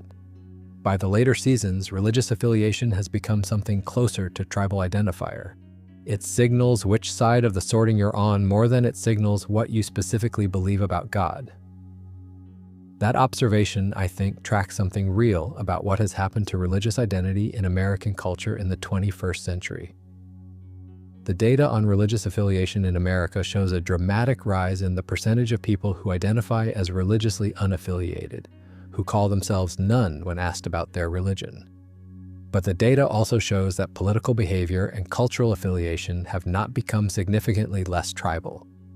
People have moved out of specific religious traditions while retaining, in many cases, the tribal function those traditions provided. The in-group and the out-group remain. The theological content has changed or disappeared. South Park, without quite using this sociological language, has been tracking this shift across the last decade of its run. The religious satire of the later seasons is less about specific theological claims and more about the function of religious and quasi-religious identity in an increasingly polarized social landscape, which is, I think, the right target for the moment. The show has updated its analysis because the phenomenon has updated itself. I want to spend a moment on something that might seem small, but that I find genuinely interesting. South Park has, across its run, depicted the experience of prayer more often than you'd expect from a show that is fundamentally skeptical about religious institutions. And the way it depicts prayer is notably different from the way it depicts religious leaders or religious organizations. Prayer in South Park is almost always depicted as private, as individual, as happening in quiet moments away from the institutional machinery of religion. When characters in the show pray, they are usually alone, and the prayer is usually genuine, meaning it comes from a place of real need rather than performance. The characters who pray in the show are not doing it to be seen praying. They're doing it because they have run out of other options, or because they are facing something they don't know how to face, or because the ritual of prayer provides a structure for feelings that otherwise have no container. What's notable is that the show never mocks these moments. The scenes of private, genuine prayer in South Park are not played for jokes. They're played straight. They're given the same quiet weight that scenes of genuine emotion are given elsewhere in the show, which is to say, more weight than you'd expect from a show with this reputation. I think this is the key to something. The show's skepticism is about institutions and their leaders and the uses to which those institutions are put. But the experience of prayer, the individual reaching out towards something that may or may not be there, the private acknowledgement of limitation and uncertainty and need, the ritual that gives form to feelings that otherwise have no adequate expression, the show treats that as real. It doesn't mock it, it doesn't dismiss it, it lets it be what it is. And what it is, in the show's depiction, is human. Deeply, recognizably, uncomplicatedly human. Whatever else prayer is or isn't, whatever theological claims are made about its efficacy or its audience, The act of it is a thing that human beings do, have always done, across every culture and every historical period. And the show recognizes that this says something real about us that is not reducible to gullibility or manipulation. That's a generous observation from a show that has spent 28 years being publicly identified with irreverence. And I think it's the observation that makes the irreverence land with the weight it does, because the irreverence is not directed at the human need that religion addresses. It's directed at the human institutions that have so consistently, so depressingly, so enduringly failed to honor that need. Let me tell you about one more aspect of all this, and then I'll truly leave it alone. The show has, particularly in its later seasons, begun to engage with the specific phenomenon of religious radicalization. Not radicalization in the sense of mainstream religious commitment, but the specific process by which a person moves from ordinary religious belief to a position of extremism. The process by which faith becomes justification for harm. This is clearly connected to the Muhammad episodes and the context that surrounded them. But the show has taken the observation beyond that specific context and applied it more broadly to the way any ideological commitment, religious or secular, can undergo a transformation that the person undergoing it often doesn't notice. The characters in South Park who radicalize across the show's various storylines follow a recognizable pattern. They begin with a genuine grievance or a genuine belief. The belief is not, in its origin, unreasonable, but they encounter a community that validates the belief in its most extreme form, that tells them the stakes are higher than they understood, that frames everything as a war between right and completely wrong, that tells them that the strength of their commitment can be measured by the willingness to do things they previously would have found unacceptable. That pattern is not specific to religion. South Park has depicted it in the context of environmentalism, political movements, internet communities, and fan cultures. But it is most recognizable in the show's treatment in the context of organized religion, because organized religion is the context in which the pattern was originally identified and in which its most historically significant instances have occurred. The show doesn't offer solutions to radicalization. It doesn't have a program. What it does is make the process visible, show you what the intermediate steps look like before the conclusion arrives, in the hope that visibility creates something like immunity. If you can recognize the pattern when you're in it, you might be able to step out, or so the argument goes. Whether that works is another question entirely. The history of the 20th and 21st centuries suggests that recognition doesn't automatically produce immunity, but the alternative, looking away, treating the process as too sensitive to depict, granting it a protection from examination, has costs of its own. South Park has consistently chosen visibility over protection. Whether that's always the right call is something I'll let you decide for yourself, if you're still awake enough to decide anything. All right, that's everything I have. We have been in this for a while now, and if you're reading through this from beginning to end, I hope it's given you something. And if you've drifted in and out, I hope the parts you caught were the ones worth catching. The light outside might be different than it was when we started. That happens when you spend long enough with something that matters. Let's go find the closing. Let me start winding things down now. Let your breathing slow a little. Let the thoughts settle where they want to settle. We've covered a lot of ground tonight. More ground than most people realize is there when they think about South Park and religion. We've talked about Christianity in its various institutional forms, the Catholic Church and its scandals, the evangelical tradition and its commercial infrastructure, the Protestant mainstream and its relationship to cultural authority. We've talked about Mormonism and the way a show that makes a living from irreverence managed to produce something that reads as surprisingly affectionate toward a specific community of believers. We've talked about Scientology and the real-world consequences of one episode on one person who was genuinely beloved by the people who worked with him. We've talked about Islam and the Muhammad episodes and the gap between the principle of equal treatment and the reality of what happened when that principle collided with the threat of actual violence. We've talked about Judaism through the lens of Kyle Broflovsky and what his identity has meant across 30 years of the show. We've talked about atheism and what the show thinks of certainty regardless of whether that certainty is theistic or not. And underneath all of it, I hope there's been a thread that has stayed visible, because the thread is there, even if it's not always obvious. South Park is not a nihilist show. People think it is because it's crude and loud and willing to mock anything. But nihilism is the belief that nothing matters, and South Park has never believed that. What it believes is that almost everything we've built to contain the things that matter has become at least partially corrupt, at least partially interested in its own continuation rather than the purpose it was supposedly built for. What it believes is that the gap between what institutions say they are and what they actually do is almost always wider than the institutions themselves will acknowledge. What it believes is that this gap, this persistent and recurring gap, is something worth noticing and worth saying out loud, loudly, again and again, even when saying it out loud makes powerful people angry enough to send investigators to go through your trash. That's not nihilism.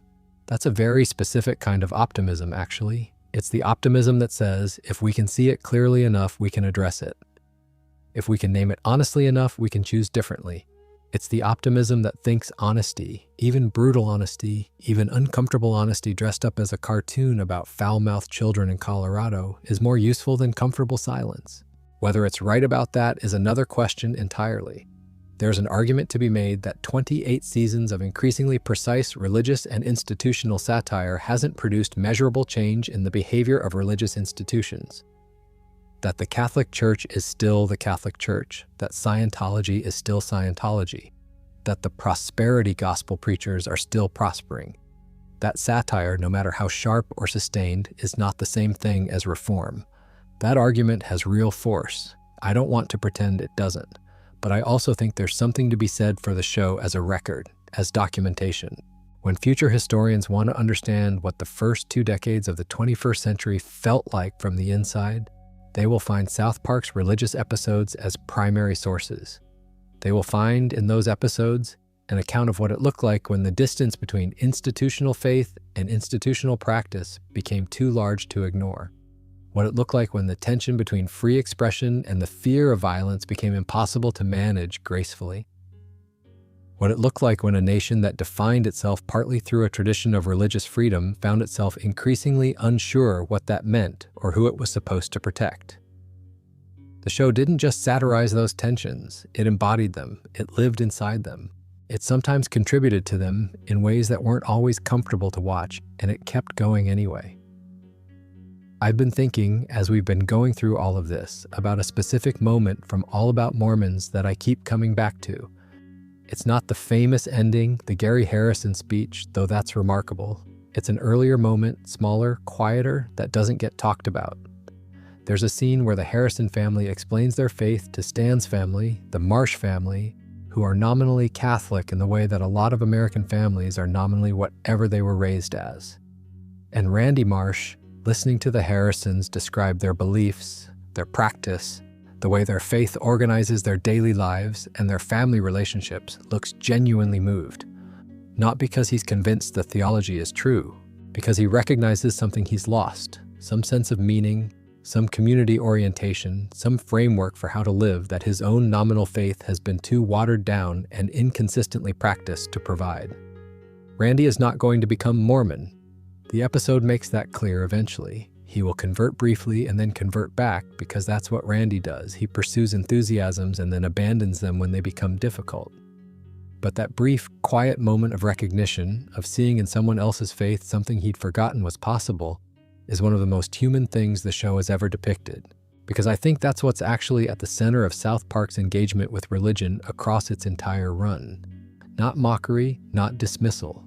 A recognition that the things people are looking for when they turn toward faith, meaning community, a framework for understanding suffering, a reason to treat other people well, a sense that their existence is not arbitrary, are real things, real needs, things that matter, and that the institutions built to provide them have so often, so persistently, so depressingly failed to do that. The anger in South Park's religious satire is not the anger of someone who thinks the search is stupid. It's the anger of someone who thinks the search matters and is furious at the things that have gotten in the way of it. That distinction, I think, is why the show has lasted. It's why the episodes hit as hard as they do. It's why even the most offensive and provocative moments in the show's religious history have a weight to them that purely cynical satire doesn't have. Because underneath the shock and the crudeness and the deliberate provocation, there is something that cares about what it's doing. Something that takes the subject seriously enough to be genuinely angry about what's been done to it. There's something I want to leave you with, and it's this. South Park has been asking the same question for 28 seasons. It's asked it about Christianity and Scientology and Islam and Mormonism and Judaism and atheism and Evangelicalism and every other form of organized belief or disbelief it has encountered. And the question is not whether God exists. The show has never tried to answer that. The question is, what do you do with the people who claim to speak for God? How do you evaluate them?